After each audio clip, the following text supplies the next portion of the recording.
Thank you for joining us on the Keep It or Change Cars podcast. My name is Gugu Masuku. I'm your host, and I may not be with Michael today, but we're flying solo and we're rocking and rolling.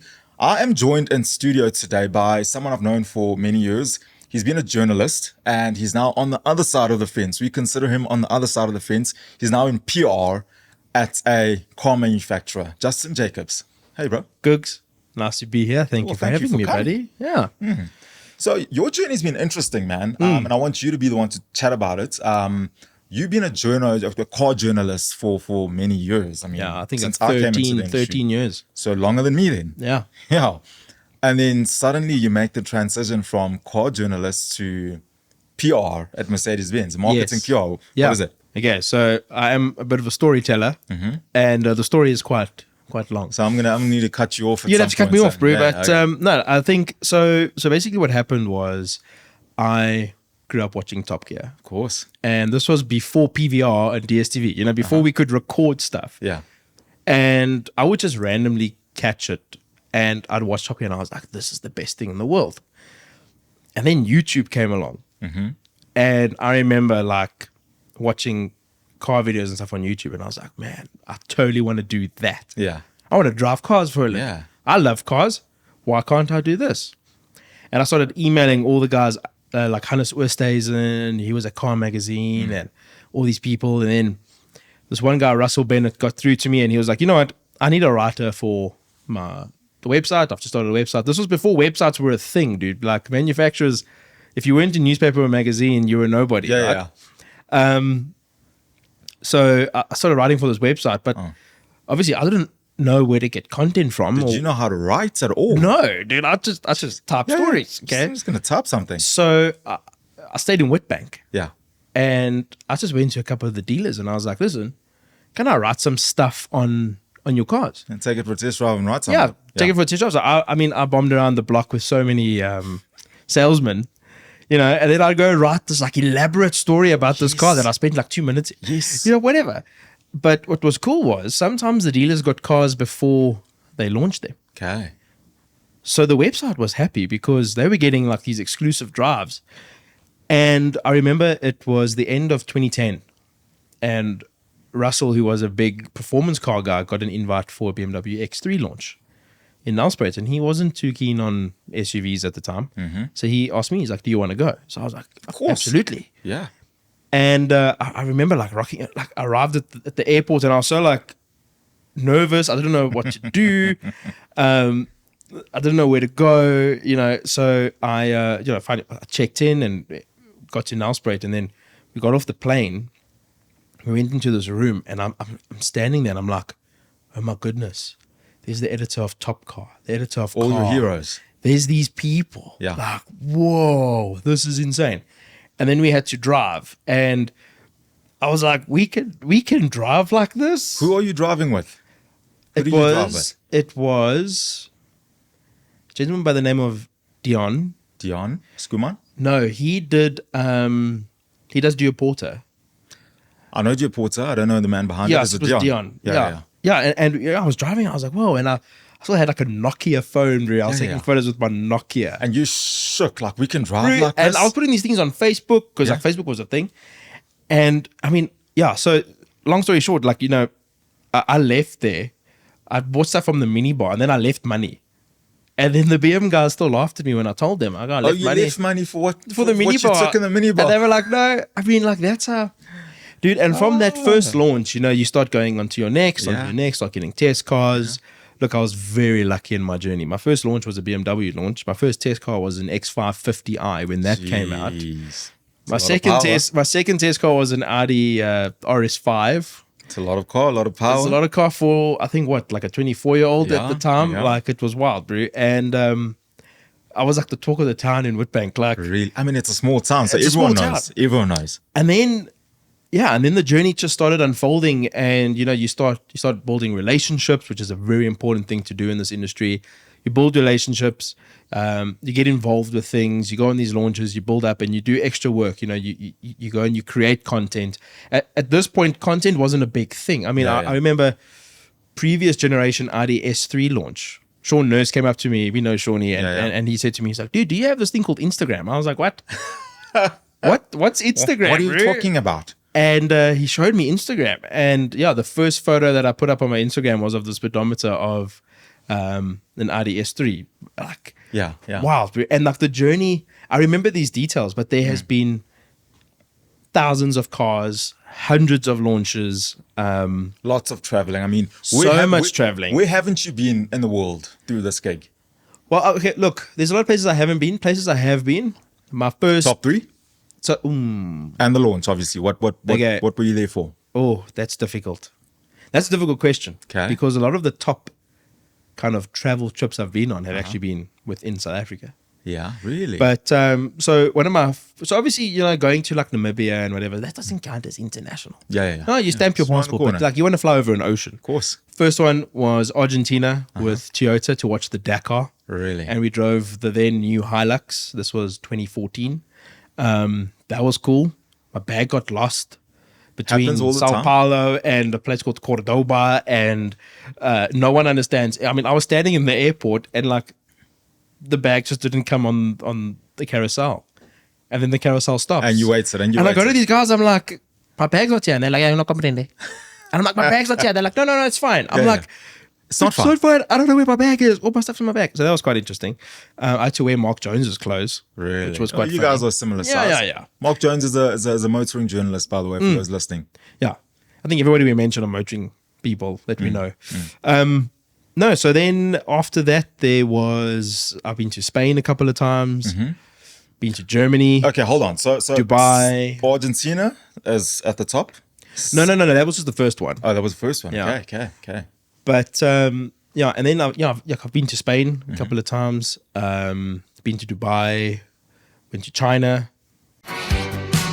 Need advice? Visit changecars.co.za and click on the Keep It or Change Cars tab. So Justin and I attended what was it, Jay? It was the Shanghai Auto Show. Shanghai Auto So Show. Yeah. Shanghai Auto Show is as big as Geneva and all of them. It's Dude, I think huge. it's bigger. It's Right. That place was insane, Right. dude. What was your experience like? So obviously when they say you're going to China, you're like, Had oh. you done an auto show Yes, before? yes. So Okay, so you had one of the experience. cool trips that I did was the Frankfurt Motor Show. Yeah. With Mercedes-Benz, and we also got to drive the then new AMG GTR Amazing. at Bolsterberg Amazing. on this like racetrack, and that was crazy. And then we got to drive it around on the streets of Germany, and it's this Did huge. you get onto car. the Autobahn?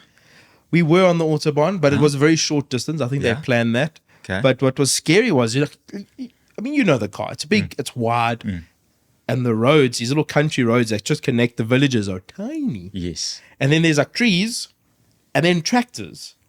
And That I would just pop literally up in the middle of nowhere. Gooks, I would like literally, because you're on the wrong side of the road, so your perception's all messed up. Yeah. I would like close my eyes. I'd just be like, well, and then- Today's the day, God. Today's the day I'm done. Yeah. But that was quite cool because you get to drive around the racetrack and also having that experience of the Frankfurt Motor Show at the time. That was, I've been to gyms and I loved it when it was here. And then you go to Frankfurt and you're like, But oh my gosh, it doesn't compare. 100 million times more. Bigger, more. And then we everything. went to Shanghai. Yeah. And it just blows your mind Blows that a your mind. building that big exists. So many people. The people. Right? And also my kind of understanding of like, everyone's like China, like, oh, this and that and all the rest. It was that I actually enjoyed it. I actually really enjoyed Shanghai. So did thought, I. I thought it was cool. The people were friendly. It was nice. What blew my mind with Shanghai, let me just share with you, is the cars. Did you notice the cars in the Dude, streets?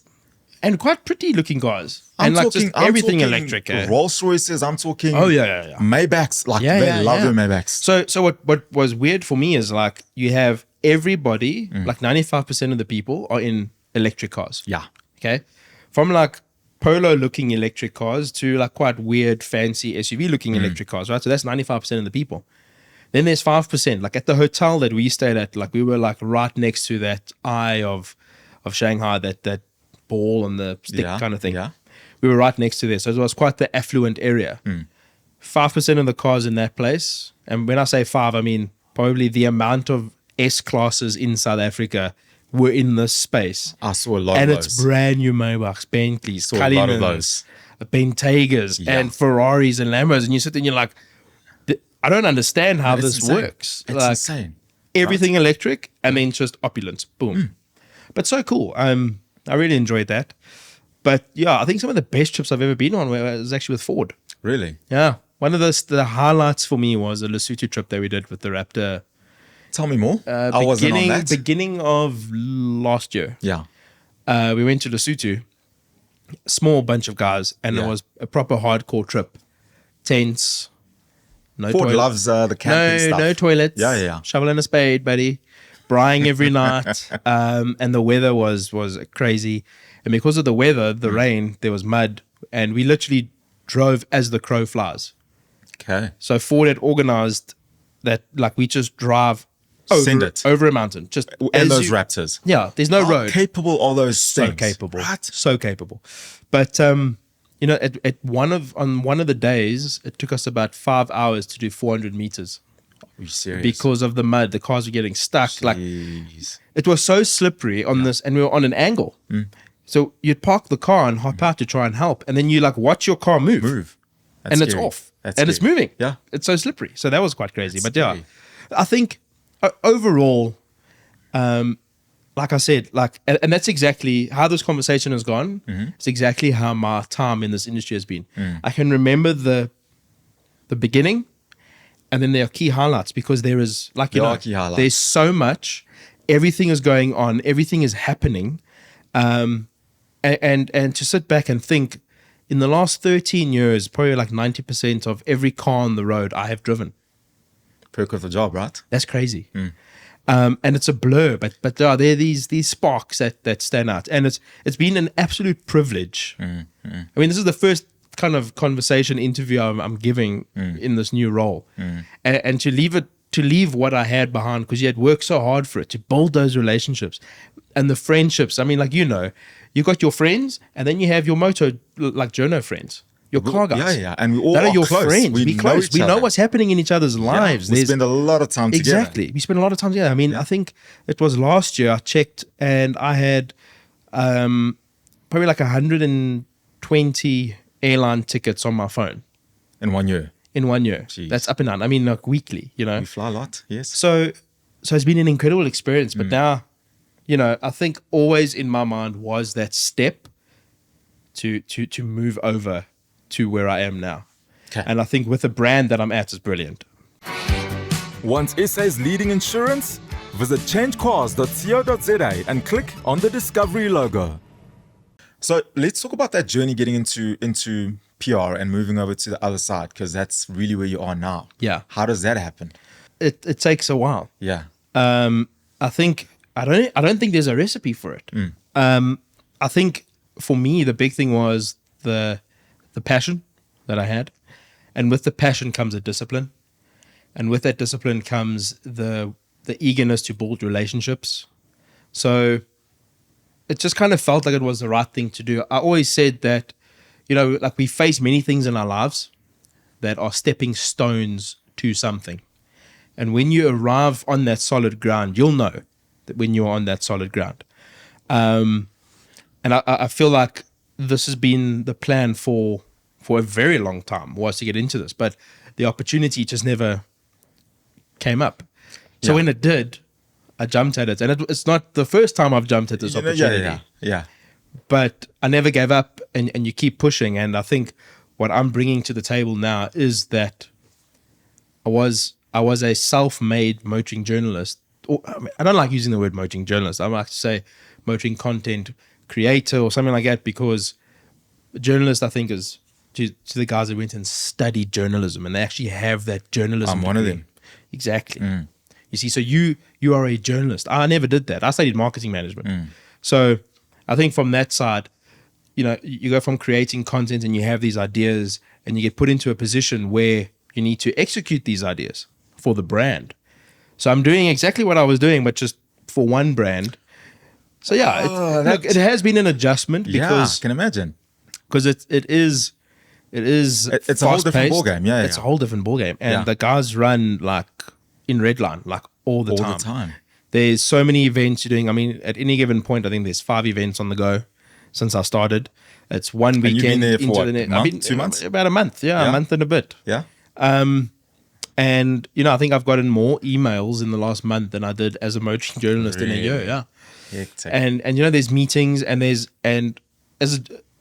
a journo on that side, you're kind of sitting and you're dealing with one thing at a time. And it's you and a manufacturer. Whereas here, I've got different departments. Yeah.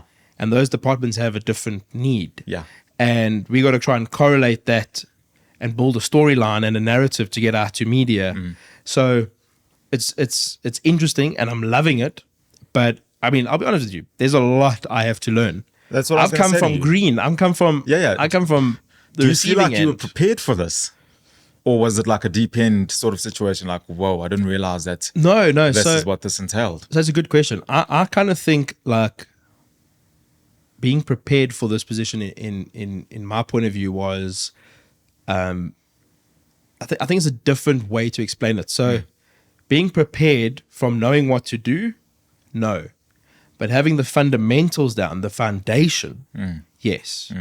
So you can build anything on that foundation. Yeah. So and that's what I've seen happen. Like, I might not know the process, but I've got the idea. And then it's just learning the process of how to achieve the idea and how to get it across the line. And then also taking into account how that is going to benefit the brand and the narrative we are trying to tell. But I also think, I mean, with people like yourself, Jay, the nice thing is that you've got a perspective from both ends, right? A lot of people in your position now, marketing PR, at a brand, only have one perspective. You know the journalist side of it. You know Exactly. what the needs are. You know how to service the needs. You know this side properly. No, exactly. And I think that's what's refreshing. I think what I'm bringing to the table is obviously I've got a fantastic team that I can lean on when it comes to the corporate side of things, and I think they can lean on me when it comes to the basic stuff. Because so many times, I mean, like as a journo, you kind of, and this is a perfect example. So I've had to get a company car, and I was given the option to choose a company car. So. I was just having a look to see. What did you choose? Go ahead. So obviously the pool is very small. I don't know if you what we mentioned that can- you're at Mercedes. Yes, Did we? at Mercedes. He's at Mercedes. Yes. Okay. So I have gone for a very nicely spec'd C200 for now. C200. C200. Okay. 1.5 petrol. Yeah. Yeah. With the mild hybrid system. It's light on fuel. It's got enough poke. Okay. But the reason why I went for this car, Well, that's the next question. Go for it. it's got like 200,000 rands worth of extras, bro. It's got like Really? 19-inch rims. They look very nice. It's This got new lane C-Class. keep, active cruise, blind spot assist, heated seats, electric seats, everything. So I was like looking at the list and I was like, okay, that is what I That want. one. And it was nice. I just get to keep it for a year and then next year I can get something else. Nice. And I still get to dabble in some of the test Some of the cars. other cars. So when some of the other cool cars come in, I get to play around with them for a bit. But so like the whole point of it was I think sometimes, especially, and also on like a journalist side, and I think everywhere, like you said, in corporate or guys in these positions, they forget. So my car has to be delivered soon. And I was like, they could just bring it to the office or whatever. But what they normally do is that you go to a dealership, they got the ribbon, they give you like the goodie bag, and they do the whole, because you've actually essentially bought a car. Yes. And I was thinking, no, hold on. Maybe I must do that because I've never done that before. But that whole journalist thing and getting cars every week, you kind of get used to it. Just Yeah. going from Just- one car just into the deliver it. next. Yeah, So yeah. then when I was like, you're thinking to yourself, you're like, they must just bring it to the office. Yeah. Whatever. This is normal. Just park it, leave the keys at reception, whatever. Then I was like, no, hold on. This is the car I've bought. Like, no, I want the fanfare. And I think it's the same. Like, I mean, I've seen like family members and stuff on Facebook, like when they go to the airport. It's the first time they're flying. And they take photos of everything. And Videos, it's like, photos, all of and it. you kind of like, I've done like 50 flights this year, whatever. We lose that touch. And I think that can happen in a corporate environment where you're so focused on getting the job done that you forget, hey, maybe it doesn't have to be so flamboyant, or maybe we can take a different approach. So what I would like to bring to this table is that different approach. A dynamic approach. Two-pronged. Yeah. So let's go back a few steps. I mean, it's a car podcast, and I'm a car guy. You're a car guy. 100%. You chose the C200 petrol over the C220D, or was it 220? Hey, Yeah. So that comes back to the spec that was on the car. The C220s on the list weren't as nicely spec'd. okay. So you speak about specs. So the reason why, for anyone listening, I mentioned the 220Ds because Justin and I have both driven this car. Yeah. It's a diesel car with Mercedes-Benz's 48-volt technology. Yeah, mild hybrid system. And I was able to take that car down to Durban off one tank of diesel, drive around in Durban for 4 days, and drive back yeah, on the same tank. That's what makes that car, that C220D, that mind-blowing. C220D is so light on Consumption fuel. isn't, I think I got 3.8 I the was- entire trip. I was in one now for a month, just driving up and down and everything, coming to Santon a lot. And I think I did 2,000 Ks and I averaged 6.2 liters per 100. Hold on. 1,000 Ks? Or 2,000 Ks? Yeah. Off a tank? No, I put fuel in. Yeah. But, But you averaged? yeah, about 6.2 liters per 100. And that was town driving. Yeah. And I wasn't focused on economy or anything. But no, that car is incredible. If they were, I mean, I'm a bit of a snob still. That's the problem. You want So the, when the, I the saw the creature blind spot, comfort I was like, yep, and that's nice. And yeah, the yeah. 19-inch rims, I was like, that's nice. And, Okay, well, it makes the sense. active lane and like the active cruise, I was like, oh, that's Active nice. cruise control. I want that one. And it works very well in that car, hey? It does, yeah. Yeah. Now look, so in terms of cars and things, we've got some exciting stuff. Let's talk Coming about up, that. yeah. What is coming up? We just with lead you guys? into this randomly. Where'd that conversation topic come Right? from? Looking to buy a new or used car? Visit ChangeCars.co.za. Right, Jay. So, I mean, what's happening? What's coming in the world of Mercedes-Benz? I don't know how much you can share, but, it's a safe space. Yeah, so there's some exciting things coming, but I think in the very near future, which you will be notified of, is the new EQS SUV that will be coming out. So it's based on the EQS, which I'm sure you've driven. I have at Kalami, yes. So this is just the SUV version of that car. So it's the most aerodynamic, most luxurious, all-electric SUV that we offer. We obviously offer the EQA and the EQB, but those are based on the internal combustion variants. Yeah.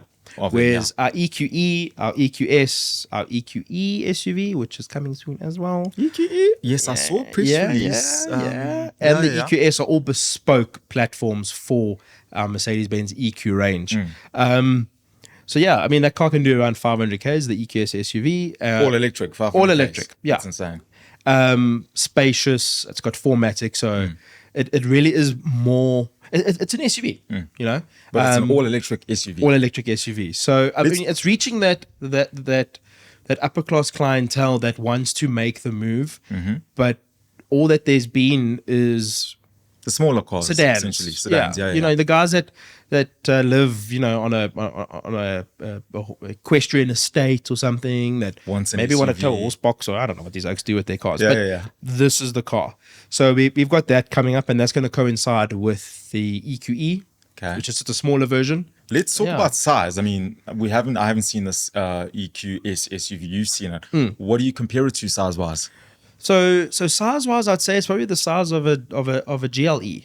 Okay. So GLE, X5, Q7, but because it's all electric, the interior space is better because you don't need all of the transmission tunnel and drivetrain tunnel and all of that kind of stuff. So there's definitely more space. There's more Okay. space at the back, more boot space. So yeah, but car size-wise, it's a luxury SUV size.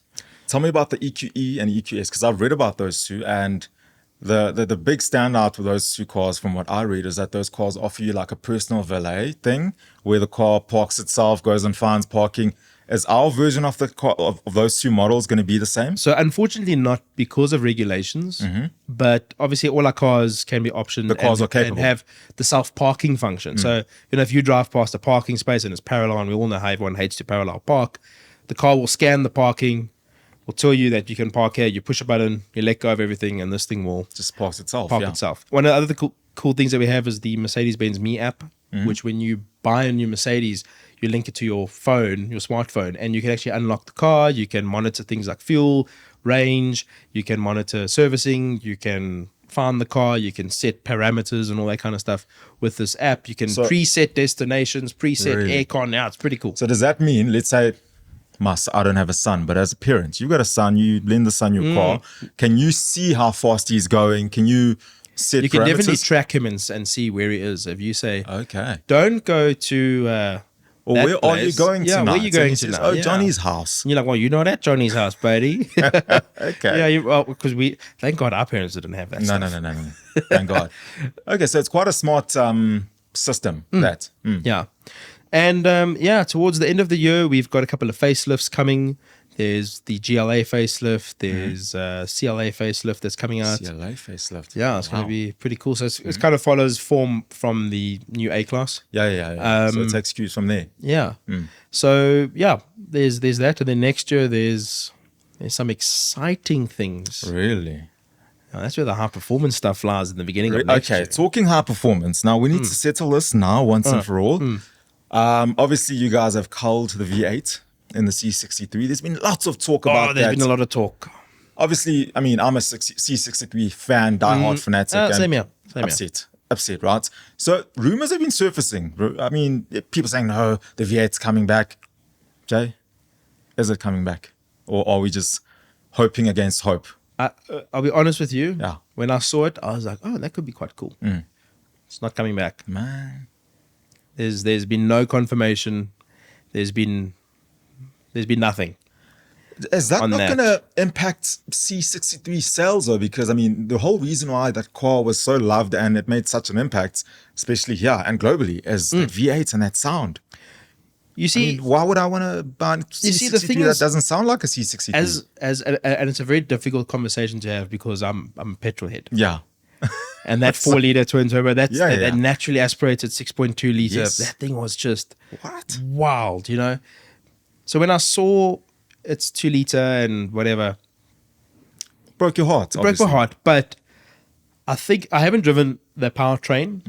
The new one. Yeah, I hope to soon, because if you think about what was the goal of that car, the performance, the competitors, it had to compete with those competitors, so it needed a certain amount of performance, and that performance came from a specific engine.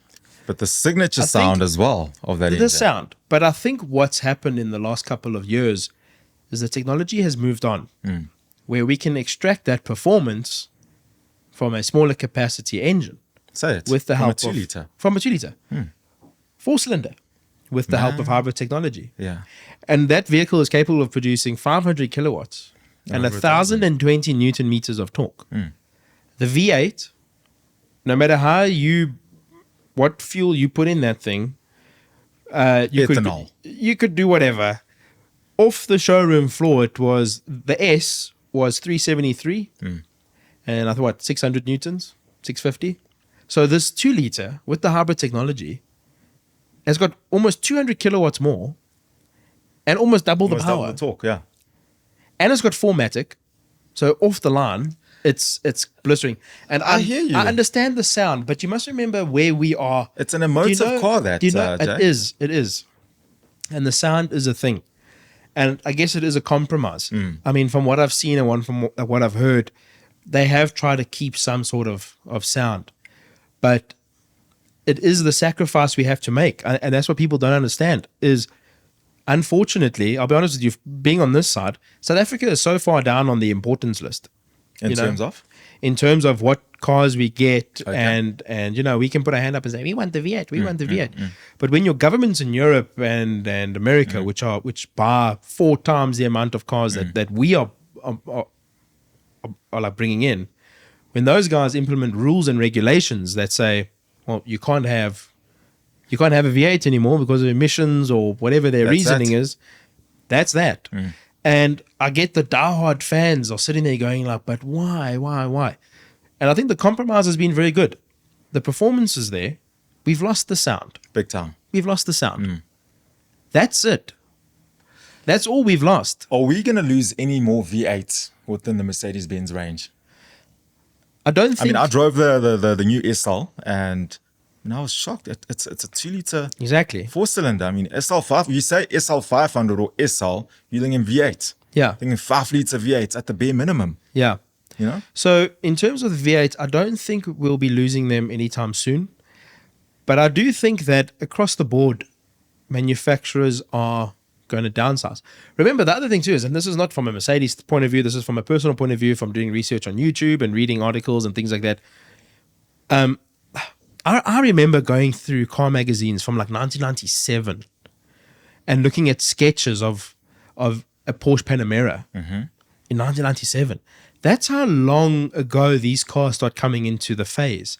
I mean, like at Mercedes, I'm pretty sure that if you had to go into their design studio, they're designing cars for 10 years down the line. Yeah, You know, they're looking there already. There's concepts being drawn up.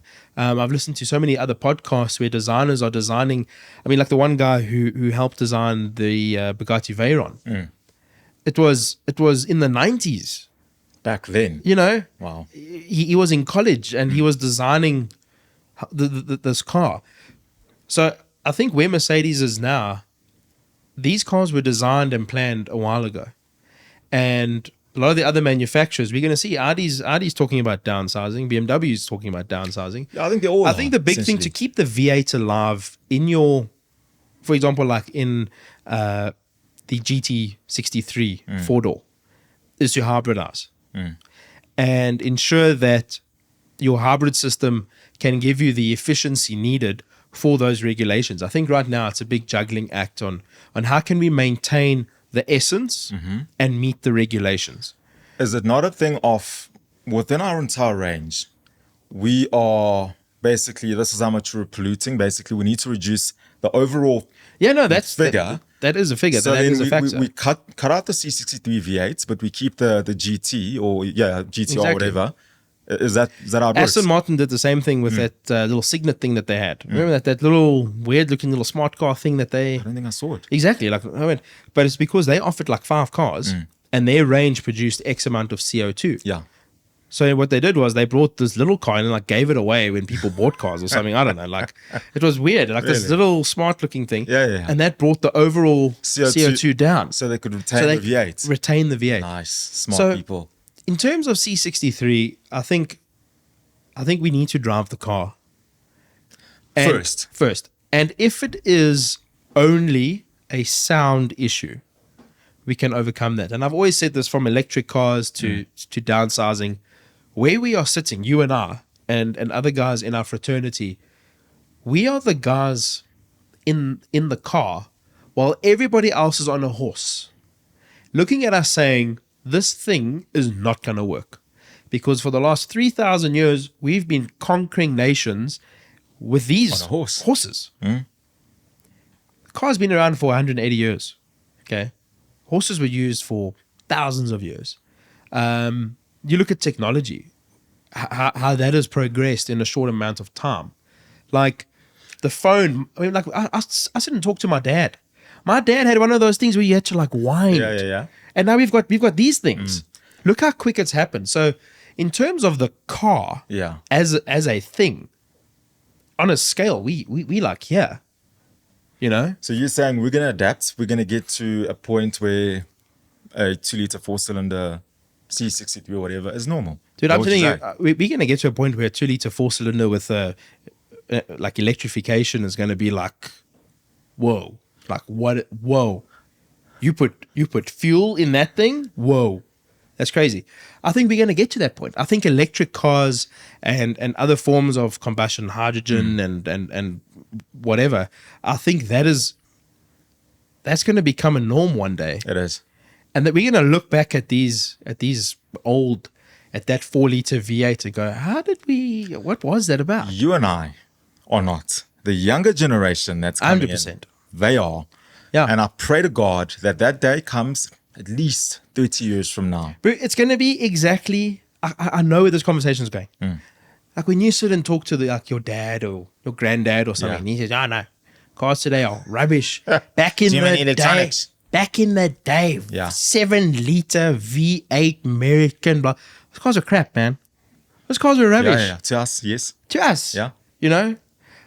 Yes, there were some that were quite nice. But generally, I mean, like my dad used to have like a Morris brew. Like you turn the radio on, and had a valve. You had to wait for the valve to warm up before the radio came on. And he's like so nostalgic about this thing. I'm like, what?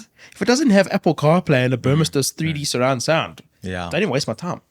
Interesting. So I think we are at the beginning of where those guys were, where Carl Benz was. So we're on that cusp. We're on that cusp. Yeah, we're in between, basically. Exactly. Which is pretty cool. And I understand electric cars right now might not be for everybody, but it's not like tomorrow everyone is going to be expected to have an electric car. You go to a shopping mall. How many parking spaces are at the shopping mall? Okay? Think about it. Plenty. How many charge ports are at this place? 2 or 3? Okay? There's no way we are going to switch like this. If you are somebody, a sales rep that's doing 300 or 400 Ks a day for work, electric car is not for you. But the technology is going to get there. Look at when, for example, like an R3 and an i8 came out. You know, you could do 30 Ks on electric drive. Whoa! At the time, 30 yeah. Ks, wow.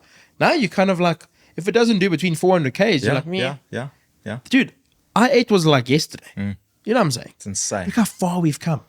It's insane. We are living in really exciting times. And yes, there are compromises when it comes to sound. But I think the benefits of performance are only going to improve.